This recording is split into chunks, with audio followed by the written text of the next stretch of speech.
अस्सलाम वालेकुम नाज़रीन, हाईटेक न्यूज़ में आपका खैर मक़दम है। मैं हूं नेहा खान। नजर डालते हैं आज की अहम खबर पर।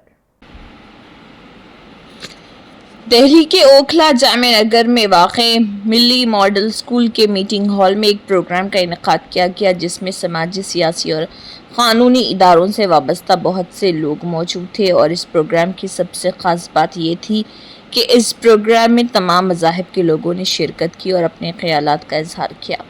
आपको बताते चलें कि ये program all India Muslim Majlis Mushawarat registered के बैनर तले मुनक़्क़िद किया गया था।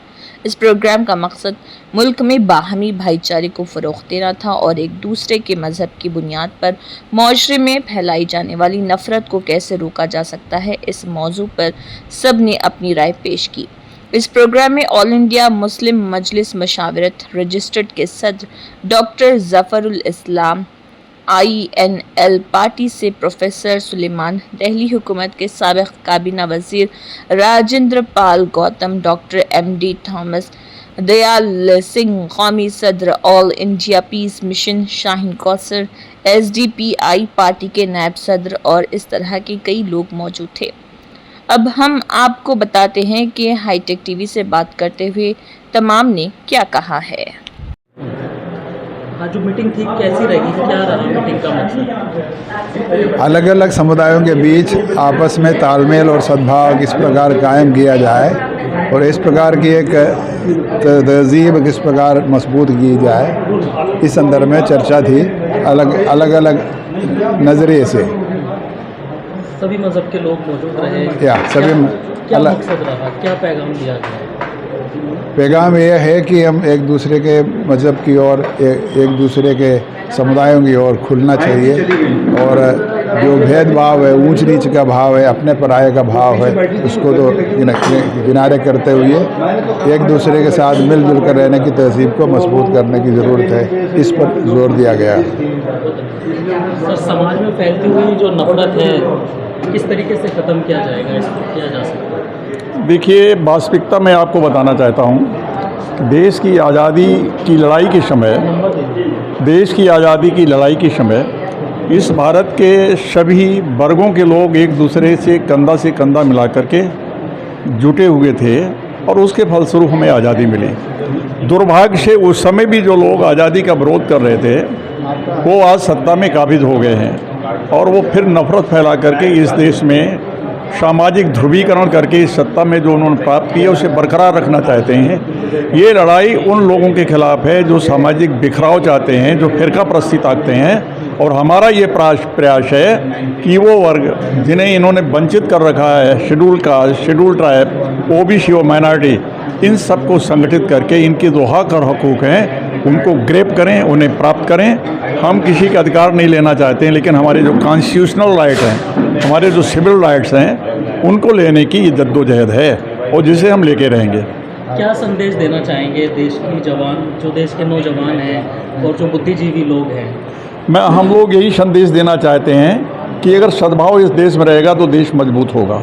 अगर इस देश का सद्भाव ख़त्म हो गया तो देश के रूप में हमारी पहचान ख़त्म हो जाएगी। देश की पहचान के लिए बहुत आवश्यक है कि सभी वर्ग और वर्ण के लोग मिलकर के रहें, सद्भाव के साथ रहें, एक दूसरे प्रेम और मोहब्बत। और इस नफरत से अगर हम लड़ेंगे तो मोहब्बत के द्वारा लड़ेंगे, उसी समय विजय प्राप्त होगी। बहुत धन्यवाद। सर, ये बताइए, जिस तरीके से ये कार्यक्रम किया गया है, कितनी ज़रूरत है इस तरीके के कार्यक्रम?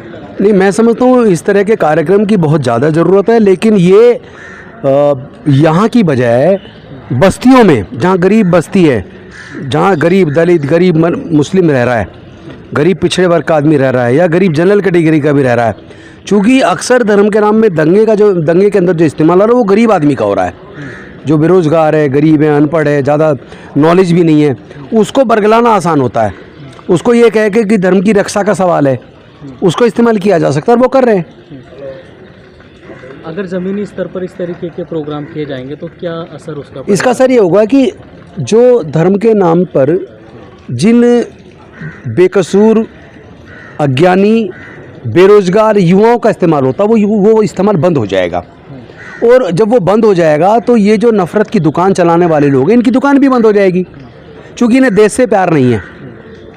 जिस प्रकार पहले 565 रियासतें थी भारत में आज़ाद होने से पहले, तो तब भी संघ तो तब भी था, हिंदू महासभा भी तब भी थी, जनसंघ के लोग तब भी थे, पर उन्होंने तो कभी आज़ादी के आंदोलन में कोई हिस्सा ही नहीं लिया। तो उन्हें देश के एक सशक्त अखंड भारत से कोई लेना देना नहीं है। उन्हें तो सत्ता और संसाधनों पर उनका कब्जा बना रहे, केवल वहाँ तक वो लोग सीमित रहना चाहते हैं। अभी वक्फ का भी जो है मामला चल रहा है, कोर्ट में सुनवाई भी हो गई है, 7 दिन तक स्टे भी दे दिया।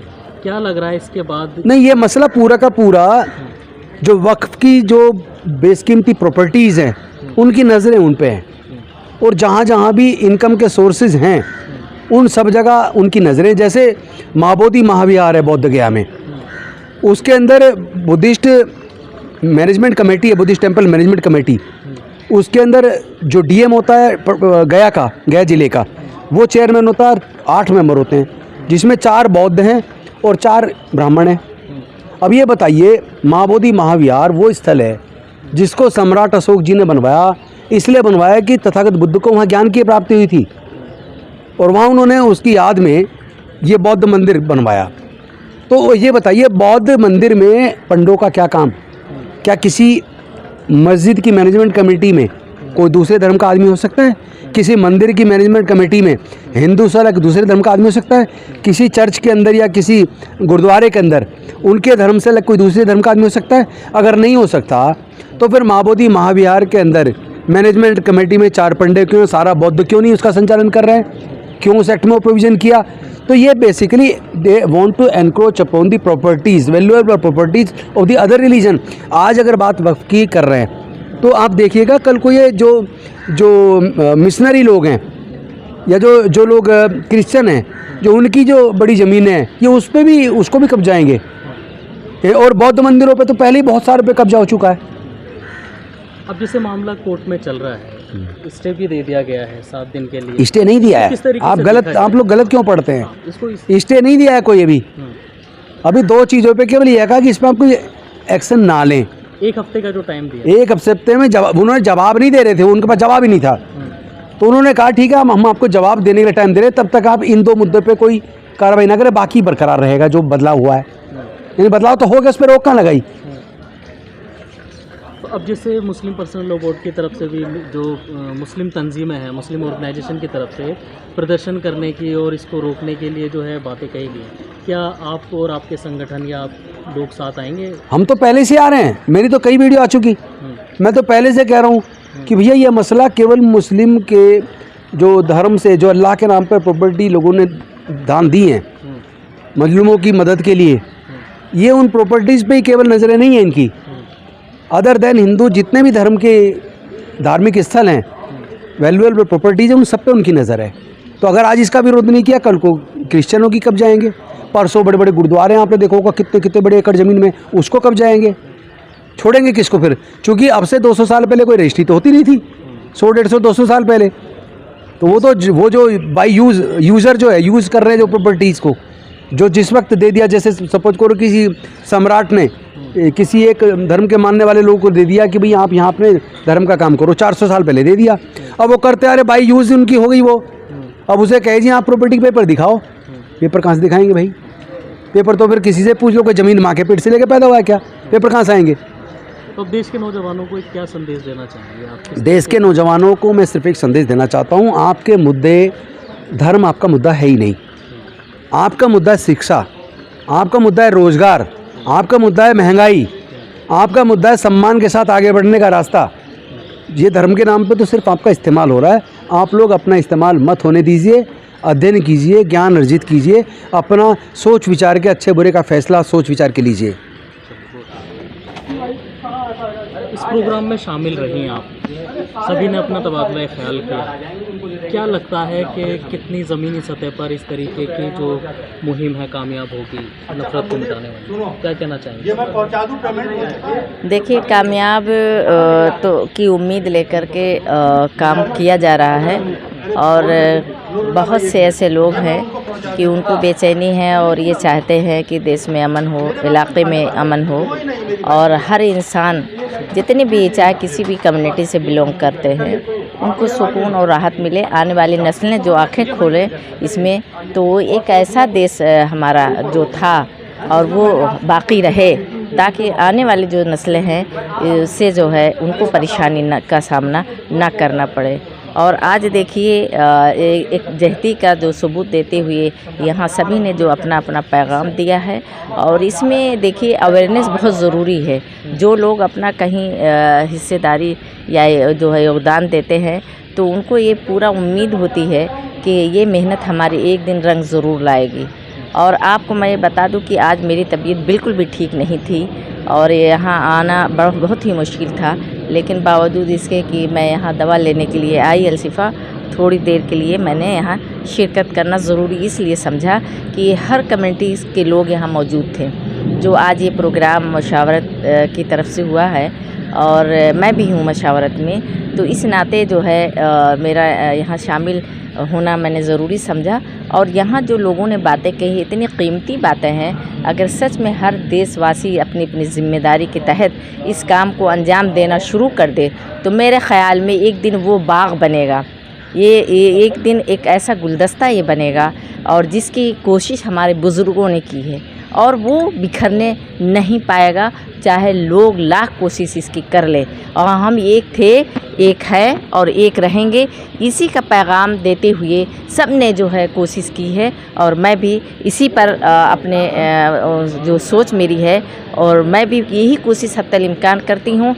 और HDPI में चूँकि मैं हूँ और यहाँ की स्टेट वाइस प्रेसिडेंट हूँ, हमारी जो पार्टी है, मैं इसमें कहना ज़रूरी इसलिए समझती हूँ कि जितने भी इश्यूज़ हैं, इलाके के हों, स्टेट के हों, नेशनल के हों, वो हर मुद्दे पर आवाज़ उठाती है। और हमें ये तरबियत दी गई है कि जो भी परेशानी है हम मिलजुल कर इसको ख़ात्मा करें इसका, और जहाँ तक हमसे कोशिश हो सकती है बेखौफ इस काम को करें। सुलेमान साहब, प्रोग्राम कैसा रहा और क्या मकसद रहा इसका ये बताइए। देखिए, इस वक्त बहुत अहम ज़रूरत है कि हमारे आपस में बैनुल मज़ाहिब, बिरादरियाँ, मजहबी गिरोह, उनके बीच में गुफ्तगू होना चाहिए, बात होनी चाहिए, संवाद होने चाहिए, डायलॉग होने चाहिए। ये मुशावरत दिल्ली यूनिट ने आज ऑल इंडिया मुस्लिम मशावरत के दिल्ली यूनिट ने अल्हम्दुलिल्लाह शुरुआत की है, जिसमें चारों मेजर जो ग्रुप्स हैं, ईसाई भी थे हमारे यहाँ सदारत की, सिख भी थे, OBC के थे और दलित भी और मिलत के लोग सब मौजूद थे। तो ये जो सिलसिला शुरू हुआ है इसकी बड़ी सख्त ज़रूरत है, इसलिए कि इस वक्त जो अरबाब हुकूमत हैं, जो इक़्तिदार में बैठे हैं, वो समाज को बांट रहे हैं, आपस में नफ़रत पैदा कर रहे हैं। तो इन हालात में मोहब्बत की बात करने वाले, एक दूसरे को जोड़ने वाले और एक दूसरे के साथ बैठकर बात करने वाले, संवाद को स्थापित करने वालों की बड़ी सख्त ज़रूरत है। लिहाजा मैं इस प्रोग्राम को कामयाब तरीन प्रोग्राम समझता हूँ। ये तो अभी शुरुआत है, हम लोग इसको बड़े पैमाने कर रहे हैं। ज़मीनी सतह पर जो है अमली जामा किस तरीके से देखिए, हम लोग तो इस पर लगे हुए हैं। मैं सुबह निकल रहा हूँ, एटा जा रहा हूँ, जब 1000 लोग जमा होंगे, उनके साथ संवाद है। हम और बरबाजी हम दोनों निकल रहे हैं सुबह, ये हम मुसलसल कर रहे हैं। हमने अभी पूरे देश में 4 जगह वर्कशॉप किया, जिसमें 250-250 लोग बुलाए, मुस्लिम भी बुलाए, हर वर्ग का बुलाया, फिर मुसलमान नहीं बुलाया, हर वर्ग का बुलाया। और जमा हुए लोग, और उन्होंने जो मर्ज है उसका असर इलाज क्या है उसको समझने के लिए ये तशखीस की, ये डायग्नोस किया कि आपस में डायलॉग होने चाहिए, एक दूसरे को जानना चाहिए। और यही वजह है कि इन वर्कशॉप के ज़रिए हमने, जब इस हुकूमत ने दस्तूर की बुनियादों के ख़िलाफ़ वक्फ अमेंडमेंट एक्ट पेश किया, तरमीमात पेश की, बिल पेश किया और एक्ट भी बना दिया, लेकिन उसके ख़िलाफ़ हमें मुल्क के बासिंदगान में अक्सरियत का सपोर्ट मिल रहा है, और वो सपोर्ट सिर्फ से लेकर डायलॉग हो रहे हैं। और ये जो भ्रम पैदा करने वाले हैं, कन्फ्यूज़न पैदा करने वाले हैं, दूरी पैदा करने वाले हैं, वो नाकाम हो रहे हैं। बौखलाहट है उनके कैम्प में। मुल्क की आवाम को जो है क्या पैगाम देना चाहिए? यही कि इस वक्त मुल्क को जिस शक्ल में हमें विरासत में मिला है और दस्तूर के शक्ल में जो हमें दस्तावेज़ मिला है, इसको बचाने के लिए हर मुल्क के शहरी की जिम्मेदारी है कि इसके लिए वो मैदान अमल में उतरे, वक्त निकाले, जो कुछ भी कर सकता है दामे दरबे सुबह कदमे वो निकल के करे, जो भी कीमती वक्त निकाल सकता निकाले, वरना आने वाली नस्लों को पछताना पड़ेगा। क्या प्रोग्राम रहा और क्या मकसद है ये बता दीजिए। मकसद इसका यह है कि समाज में जो मोहब्बत और भाईचारे की ज़रूरत है और आज उसमें बहुत कमी आ रही है, मुख्तलिफ़ वजूहात उसकी हैं, उसमें कुछ हमारी भी कमज़ोरी है और कुछ ताकतें ऐसी भी हैं जो हम पे लड़ाना चाहती हैं। तो इस सब के ख़िलाफ़ आवाज़ उठाने की बात भी थी और बहुत से लोगों को तैयार करने की बात भी थी ताकि वो अपने अपने इलाकों में जाके काम करें, ताकि नीचे जाके काम होगा। तो जो आज जो हम बट रहे हैं, यानी सिर्फ मुसलमान ही नहीं बल्कि औरों से भी हमारा कोई ताल्लुक़ नहीं रह गया है, तो ये सब ख़त्म करने की बात है और लोगों को ये बताने की बात भी है कि हमारा जो कानून है हमारी रक्षा करता है। आप डरिए मत किसी से, बल्कि इसको इस्तेमाल कीजिए। तो बहुत से उसके जो है उसके जो है यानी पहलू उसके हैं। कुछ हमारा काम भी है, कुछ सोसाइटी का काम भी है, कुछ हमारी ऑर्गेनाइजेशन का काम है, कुछ गवर्नमेंट का काम है। गवर्नमेंट अभी नहीं कर रही है, हमको मालूम है इस बात को, तो उसको भी मजबूर करने वाली बात है, अदालत में जाने वाली बात है। बहुत सी बातों पे बात हुई है कि समाज को जोड़ने और समाज को एक साथ चलने और नफ़रत की जो पॉलिटिक्स है उसको हराने के लिए क्या कर सकते हैं, इसी सब चीज़ों में यहाँ बात हुई है।